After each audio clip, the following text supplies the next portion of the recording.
विराट कोहली ने एक्चुअली में बताया है कि क्यों विराट कोहली को इतना हाई स्टेक्स दिए जाते हैं कि यार नहीं, ये खिलाड़ी जो है वाकई में एक अलग खिलाड़ी है, ऐसा खिलाड़ी है जो कि आने वाली जनरेशन्स को इंस्पायर करेगा।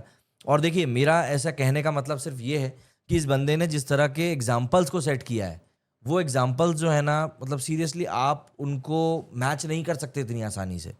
अब ये जो एक स्टैट है इसमें है कि भैया एक सिंगल टीम के लिए सबसे ज़्यादा छक्के मारने का जो रिकॉर्ड है वो कोहली के नाम है। कोहली ने 304 छक्के मारे हैं आरसीबी के लिए। क्रिस गेल ने भी आरसीबी के लिए खेला था काफ़ी लंबे समय तक, 263 सिक्सेस मारे थे। रोहित शर्मा ने 262 छक्के मारे हैं एमआई के लिए। करन पोलार्ड ने 258 मारे थे एंड एम एस धोनी ने सीएसके के लिए 257 मारे हैं। तो कोहली जो है एक ही फ्रेंचाइजी के लिए सबसे ज़्यादा सिक्सेस मारने वाला क्रिकेटर भी अब बन चुका है। देखिए, क्रिकेटर है ही इतना बड़ा कि आप ये नहीं सोच सकते कि यार ये बंदा क्या करेगा क्या नहीं करेगा। और सबसे बड़ी बात तो ये है कि जिस तरीके से विराट कोहली ने कंसिस्टेंसी को बना के रखा है, मतलब most 50 plus scores versus CSK की अगर हम बात करते हैं तो वो भी विराट कोहली के ही नाम रिकॉर्ड है। 10 बार विराट कोहली ये कारनामा कर चुके हैं। इसके बाद नंबर रोहित शर्मा का आता है जिन्होंने 9 बार हाफ सेंचुरी मारी है। बट कोहली ने लिटरली आज स्टेज को बिल्कुल फायर पर सेट कर दिया था और यही कारण है कि बंदे के सर पे अब एक बार फिर से ऑरेंज कैप है। और आप ऑरेंज कैप के लिए स्टिफ कंपटीशन की आप हाइट्स देखो। 1 तारीख को सूर्य कुमार यादव के सर पे थी ऑरेंज कैप, 2 तारीख को साई सुदर्शन के सर पे थी ऑरेंज कैप, और आज 3 तारीख है और 3 तारीख को फिर से विराट कोहली के सर पे है ऑरेंज कैप। और विराट कोहली तो इस समय जिस तरह के फॉर्म में बंदा चल रहा है, ये बंदा मतलब बिल्कुल टेबल ठोक कर बोल रहा है कि यार नहीं, मैं जो हूं मैं तो यहाँ पर बिल्कुल खेलूंगा, मैं इतनी जल्दी नहीं जाने वाला हूँ। ये बात क्लियर है। उस बंदे ने एक्चुअली में इस बात को क्लियर करके रखा हुआ है कि आप ये मत सोचना कि यार मैं इस बार आईपीएल से ना इतनी आसानी से निकल जाऊंगा, ऑरेंज कैप तो अपने को चाहिए। भाई 500 प्लस रन्स इतने बार बनाना, कंटिन्यूसली बनाना, ये कोई मजाक बात नहीं होती। और विराट कोहली इस चीज़ को सीजन दर सीजन करते हैं। मैं अभी इस बार के उनके जो स्टैट्स हैं आईपीएल के, जो उन्होंने मतलब रन्स स्कोर किए हैं, मैं ज़रा वो निकालने की कोशिश कर रहा हूँ कि इस बार के आईपीएल में कैसी क्या परफॉर्मेंस रही है। क्योंकि बंदे ने जिस कंसिस्टेंसी के साथ में परफॉर्म किया है, लिटरली हेड्स ऑफ है भाई। जैसे चेन्नई के खिलाफ 31 बनाए थे। जो फेलियर्स हुए इनके, जो सिंगल डिजिट में इनके स्कोर आए, ये 2 ही आए हैं। एक जीटी के अगेंस्ट आया था 7 रन और एक पंजाब के खिलाफ आया था 1 रन। ये दोनों ही स्कोर बेंगलुरु में आए थे। और उसके अलावा अगर आप देखो तो 31, 67, 22, 62, 73, 70, 51, 62, मतलब अगर आप वो पंजाब के खिलाफ जो 1 रन बंदे ने बनाया, अगर आप उसको हटा दो तो बंदे ने लगातार 5 हाफ सेंचुरी मारी है। अगर आप वो 1 रन बीच में घुसा दे रहे हो तो बंदे ने लगातार 4 हाफ सेंचुरी मारी है। और ये आई थिंक 2016 के बाद से हुआ है। मतलब एक स्टैट मैंने रोहित शर्मा का देखा था जिसमें आया था कि रोहित शर्मा ने 2016 के बाद से पहली बार 2 लगातार हाफ सेंचुरी मारी हैं। और यहाँ पर हम विराट कोहली के लिए बात कर रहे हैं कि बंदे ने 2016 के बाद से लगातार 4 हाफ सेंचुरी 2016 के बाद से अब मारी। तो आप एक अंदाज़ा लगाकर देखो कि इस बैट्समैन की जो कंसिस्टेंसी का लेवल है वो कितना बड़ा है कि इस तरह की बातें आपको इस खिलाड़ी के लिए करनी पड़ रही हैं कि देखो यार, इतना बड़ा खिलाड़ी ये हो चुका है कि मतलब आप एक यंगस्टर के तौर पर इस खिलाड़ी को हम देख चुके हैं कि जब ये यंगस्टर के तौर पर आया था तभी सचिन तेंदुलकर हो गया, युवराज सिंह हो गए, एंड उस समय पर राहुल द्रविड़ थे, सौरव गांगुली थे। इन जैसे खिलाड़ियों से, महेंद्र सिंह धोनी उस समय एक एस्टैब्लिश क्रिकेटर थे। इन जैसे क्रिकेटर से विराट कोहली का जो था 2-2 हाथ चलते थे। उसके बाद में उनके साथ के जो क्रिकेटर्स थे उनके साथ भी इनका एक बहुत बढ़िया स्टिफ कंपटीशन रहा।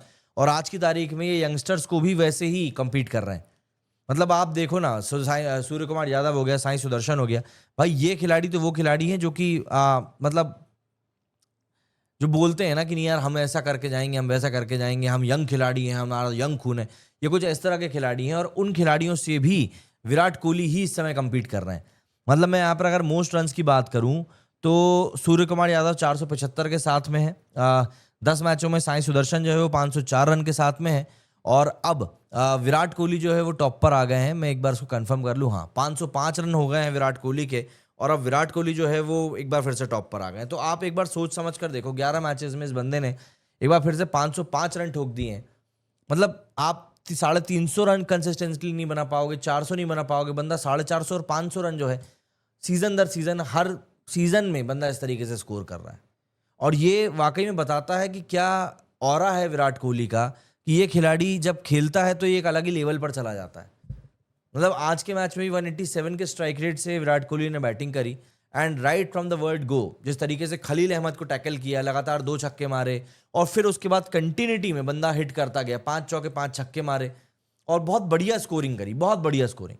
और सबसे बड़ी बात, जो स्पीड में शुरुआत में इन लोगों ने ओपनिंग पार्टनरशिप करी थी, 97 रन की पार्टनरशिप हुई थी विराट कोहली की, और वहां पर दोनों ही बैट्समैन ने जो कंट्रीब्यूशन दिया था वो बहुत अच्छा था।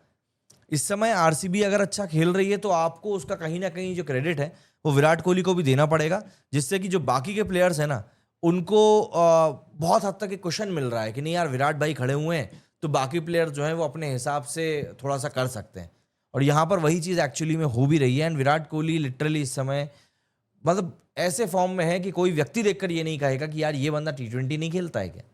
इतनी कंसिस्टेंटली विराट कोहली परफॉर्म कर रहा है। और लास्ट मैच के बाद में उसने कहा भी था कि देखिए, स्ट्राइक रेट तो वहां मैटर करता है ना जहां पर मुझे तेजी खेलना है, लेकिन अगर मैं स्लो खेलकर टीम को एक मैच जिताकर जा रहा हूं तो भाई मेरे लिए तो वो चीज़ मैटर करती है।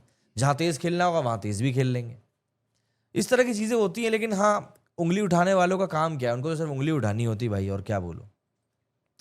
राजकिशोर ने पूछा है कि भैया आरसीबी क्वालिफाई कर गया क्या। देखो, अभी इनके नाम के आगे आपको क्यू लिखा हुआ दिखाई नहीं देगा, लेकिन 16 पॉइंट्स होने का ऑलमोस्ट मतलब ये होता है, क्योंकि अभी इफ एंड बट वाली सिचुएशन बची हुई है। प्रैक्टिकली तो नहीं, लेकिन थियोरेटिकली अगर हम लोग बात करें, मैथमेटिकली अगर हम लोग बात करें, तो कई टीमें जो कि ऑलमोस्ट बाहर हो चुकी हैं, उनके लिए अभी भी यही बोला जा रहा है कि नहीं यार, ये टीम अंदर हो सकती है। सिर्फ इसीलिए अभी भी इनको क्वालिफाई नहीं कहा जा रहा है। बट अगर आप प्रैक्टिकली बात करें तो 16 पॉइंट्स लेने के बाद में ऐसा अभी तक नहीं हुआ है कि कोई टीम 16 पॉइंट्स अर्न करने के बावजूद भी मतलब क्वालिफाई ना कर पाई हो प्लेऑफ के लिए।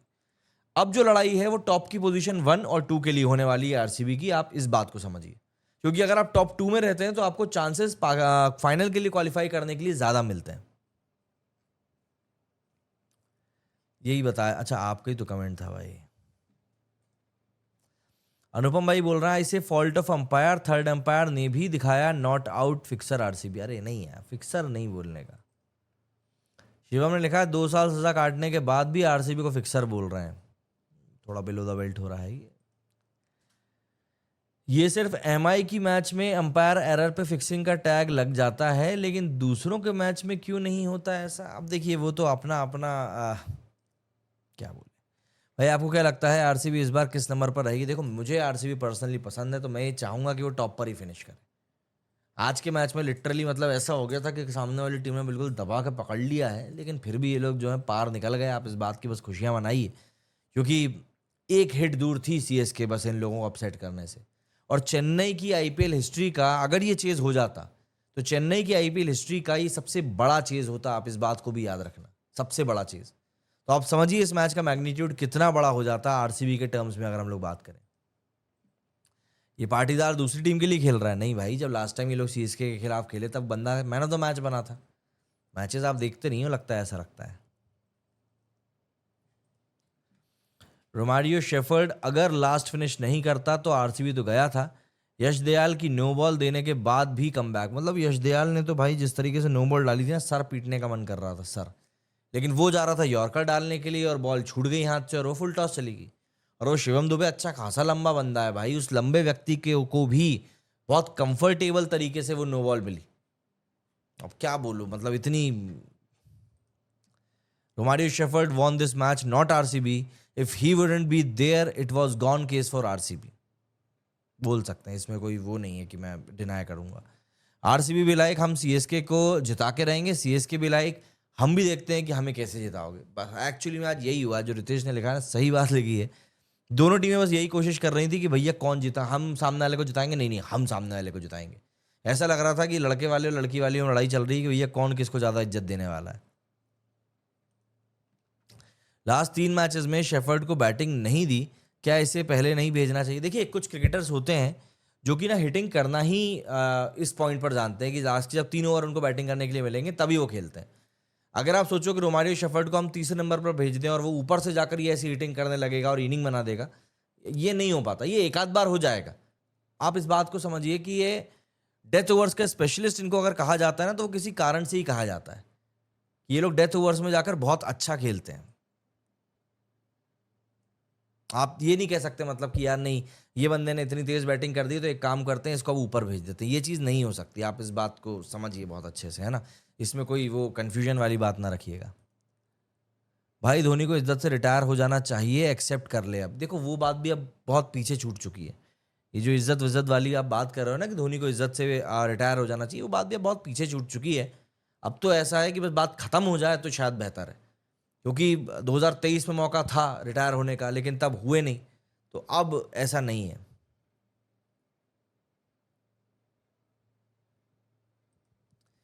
जब रिव्यू लेना था तो कहाँ सो गए थे एक्चुअली में वो लोग, इस कंफ्यूज भाई, अंपायर ने तुरंत आउट दे दिया था। अब उसके बाद भी तुम डीआरएस नहीं ले रहे हो, सोच रहे हो हम रन भग लेते हैं उसके बाद डीआरएस ले लेंगे। अरे चाचा ताऊ फूफा बैठे हुए हैं क्या वहां पे ऊपर थर्ड अंपायर के कमरे में? भाई कुछ नियम होते हैं, कुछ कायदे होते हैं, कुछ कानून होते हैं। हाँ ठीक है, डीआरएस का टाइमर आपको बड़ी स्क्रीन पे नहीं दिखा, ये ह्यूमन एरर था कि अंपायर को वहां पर बताना चाहिए थी बात जाकर, लेकिन जो हुआ सो हुआ। रूल्स तो रूल्स होते हैं ना भाई, आप ये थोड़ा ना बोल सकते कि नहीं उसने बताया नहीं तो भैया आप हमेशा नहीं करेंगे। 2 साल सजा काटने के बाद सीएस के फैन आरसीबी को फिक्सर बोल रहे हैं। अच्छा ये तो हो गया, अब क्या करो भाई, हर टीम के फैंस चाहते हैं कि हम अपनी ही टीम की बढ़ाई करें, लेकिन विराट कोहली ने एक्चुअली में आज गेम बहुत शानदार खेला।